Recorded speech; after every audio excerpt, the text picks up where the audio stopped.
أشهد أن لا إله إلا الله وحده لا شريك له ونشهد أن محمدا عبده ورسوله أما بعد فأعوذ بالله من الشيطان الرجيم بسم الله الرحمن الرحيم يا أيها الذين آمنوا اتقوا الله ولتنظر نفس ما قدمت لغد واتقوا الله إن الله خبير بما تعملون. Ô vous qui croyez, craignez Allah et que chaque âme s'occupe de ce qu'elle a envoyé en avant pour le lendemain.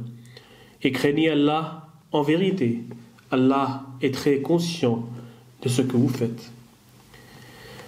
أعوذ بالله من الشيطان الرجيم يا أيها الذين آمنوا كتب عليكم الصيام كما كتب على الذين من قبلكم لعلكم تتقون.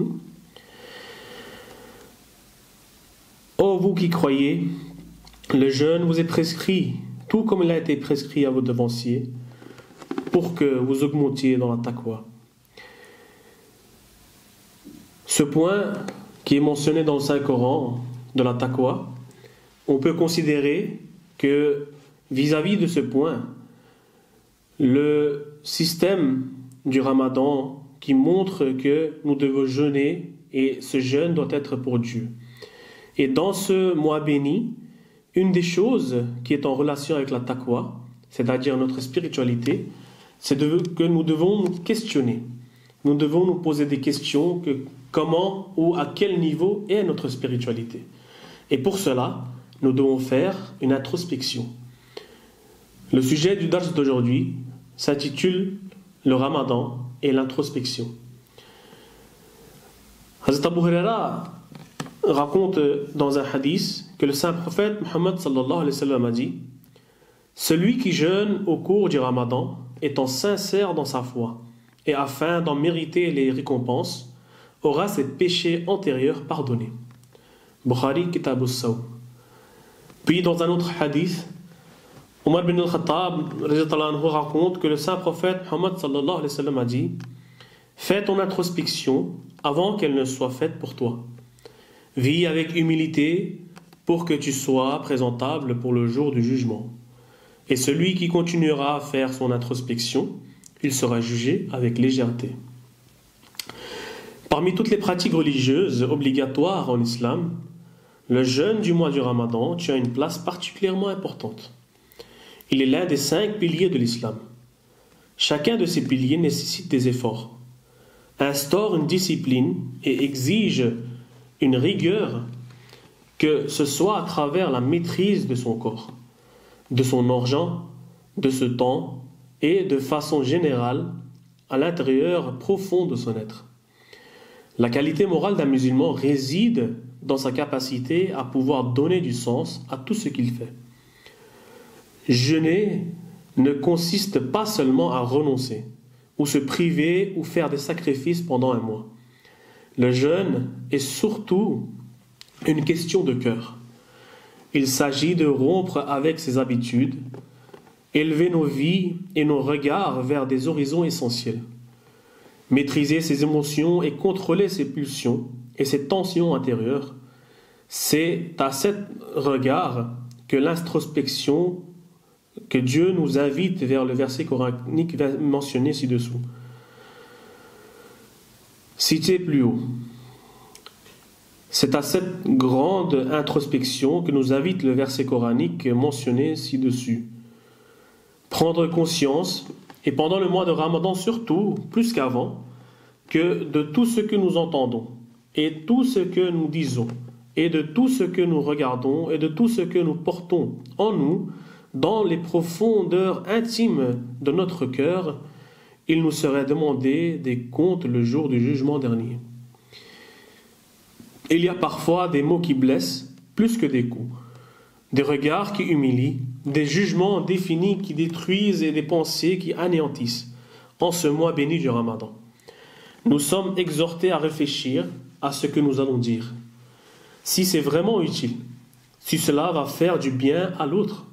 Si ce n'est pas le cas, il est peut-être préférable de se taire. Un homme demanda à Hazrat Omar radhiyallahu anhu, quand dois-je parler? Il lui répondit, lorsque tu as grande envie de te taire. Et quand dois-je me taire? Dit l'homme. Lorsque tu as grande envie de parler, répondit le calife. Dieu connaît les pensées de notre cœur, qu'elles soient bonnes ou mauvaises. Nous ne pouvons rien lui cacher, car il connaît la trahison des yeux, tout comme se cache dans nos cœurs. Il sait tout, connaît tout, absolument tout, car il est l'omniscient. Il sait qu'on montre et ce qu'on montre et ce que l'on cache. Il sait ce que nous aimons et ce que nous n'aimons pas. Car l'ouïe, le regard et ce que tu portes dans ton cœur, de tout cela, il te sera demandé des comptes. Les mots ne sont jamais utilisés par hasard dans le Coran. Dans ce verset, il est d'abord question de contrôler l'ouïe, c'est-à-dire les oreilles. Ensuite, la vue et enfin, les pensées intimes du cœur. Cette progression appelle à réfléchir, car on a tendance à nous dédouaner quant à ce que nos oreilles entendent. Or, il y a des choses que nos oreilles ne devraient pas entendre. S'il y a tant de calomnies et de médisances aujourd'hui, c'est parce qu'il y a beaucoup de gens qui sont prêts à entendre les propos malvenus, malveillants et les ragots. Nous ne devons pas écouter les uns dire du mal des autres. C'est de cette manière qu'on rassemblera les gens et les sensibilisera. Le Messie promis, alayhi salam, déclare: il est fort malheureux de constater que la majorité des hommes, une fois atteints l'âge adulte, au lieu de comprendre leurs obligations et de se rappeler de la raison d'être de leur existence, abandonnent Dieu et se concentrent entièrement en ce bas monde. Ils sont épris de ses richesses et de l'honneur qu'il confère, tant et si bien qu'ils ne se soucient guère de Dieu. Voire, celui-ci n'existe même pas dans leur cœur. Ils s'empêtrent jusqu'au cou dans les choses de ce monde et ignorent jusqu'à l'existence même de leur Seigneur. Ici, le Messie premier, l'Islam, démontre parfaitement la situation du monde aujourd'hui, surtout dans le monde musulman. Que le monde musulman s'est engouffré dans ce monde matériel, dans ces choses physiques qu'il adore et commence à prosterner devant elle, qu'il a même tendance à oublier l'existence de Dieu. En ce propos, le deuxième calife, radhiyallahu anhu, dit: au lieu de faire son introspection chaque année, ou après 6 ou 4 mois, un musulman devrait prendre le Saint-Coran et sélectionner tout ce qui est permis et tout ce qui ne l'est pas, et se promettre d'agir selon ces normes. Qu'il lise pas le Saint-Coran comme un perroquet, mais avec concentration, et lorsqu'il vient à une partie où il est ordonné de faire quelque chose, il doit se le demander s'il a accompli bien cet enseignement. Et lorsqu'il y a un passage où Dieu nous interdit de faire quelque chose, de même, il doit se demander s'il a bien accompli ce commandement. Et ainsi, il pourrait facilement faire sa propre introspection. Lorsqu'un homme essaie de créer une maison, il s'assure de bien prendre les mesures nécessaires à l'aide de l'architecte pour que rien ne soit manquant. De même, pour créer la maison spirituelle, le Coran sera l'architecte. Il nous guidera dans les étapes pour construire cet immeuble. On devra lui demander ce qui est nécessaire pour compléter cette tâche, et cela n'est possible que lorsque l'homme prendra l'habitude de lire le Saint-Coran avec concentration et se questionnera à propos des choses permises et interdites par le Saint-Coran. Cela est une pratique qui est bénéfique pour chacun d'entre nous. Notre bien-aimé calife, Hazrat Mirza Masroor Ahmad, ayatollah bin Aziz, qu'Allah soit content de lui, qu'Allah soit son aide, affirme: si chacun d'entre nous essaye de réformer ses actes, nous répondrons avec vigueur aux attaques des ennemis de la religion. Au contraire, nous devons nous déterminer à les réformer afin qu'ils puissent jouir du vrai bonheur, ici-bas et dans l'au-delà. Et pour atteindre ce noble objectif, nous devons établir une relation particulière avec Dieu. C'est ainsi que nous pourrons mettre fin à cette corruption qui ne cesse de pervertir notre nouvelle génération. Quand cette tendance à se réformer se transmettra les uns aux autres, elle perdurera jusqu'au jour dernier.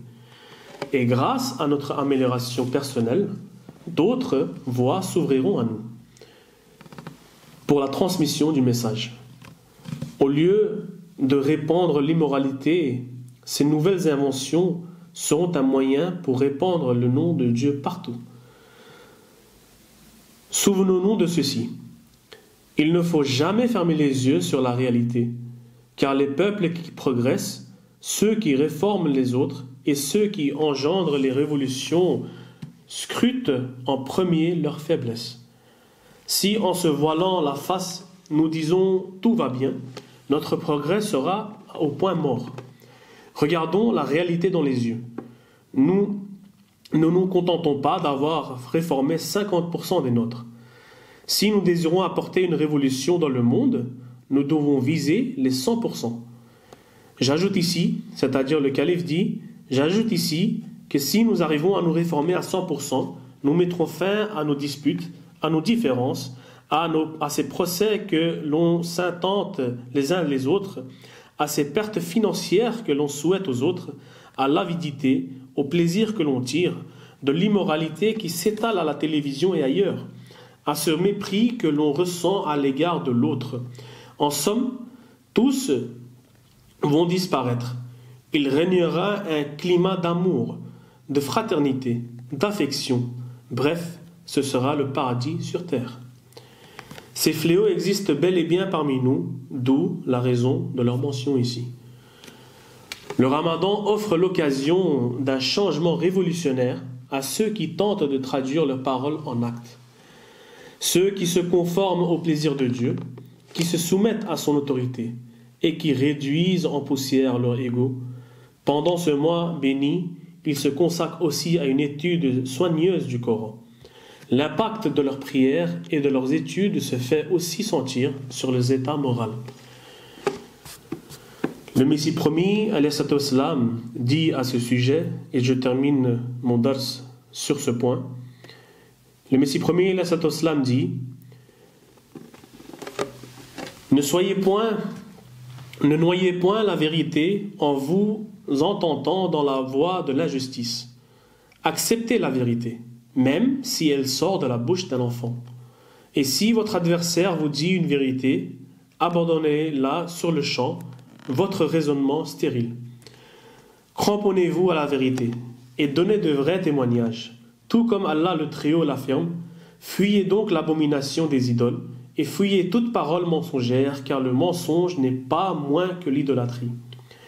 Toute chose qui vous détourne de la vérité est une idole sur votre voie. » Donc ici, j'aimerais juste revenir sur le point que nous devons, durant ce mois béni du Ramadan, essayer de faire notre introspection, de voir comment nous allons passer ce Ramadan et de regarder en arrière comment nos Ramadans ou nos mois bénis de l'an dernier se sont passés.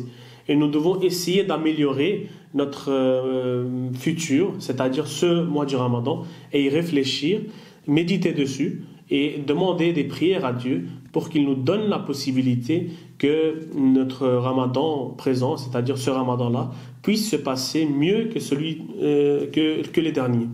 Ainsi, nous devons en profiter de tous les jours de ce mois béni, à faire notre devoir de se questionner et de faire son introspection tous les jours, à voir à quel niveau nous sommes arrivés. Que ce Ramadan nous offre l'occasion de nous réformer et de mériter le paradis et le plaisir de Dieu. Qu'Allah me donne à moi et à vous cette possibilité, Inch'Allah. Amin. Subhanallah wa bihamdihi, Subhanallah al-Azim. Allahumma salli ala Muhammadin wa barik wa sallim, innaka hamidun majid.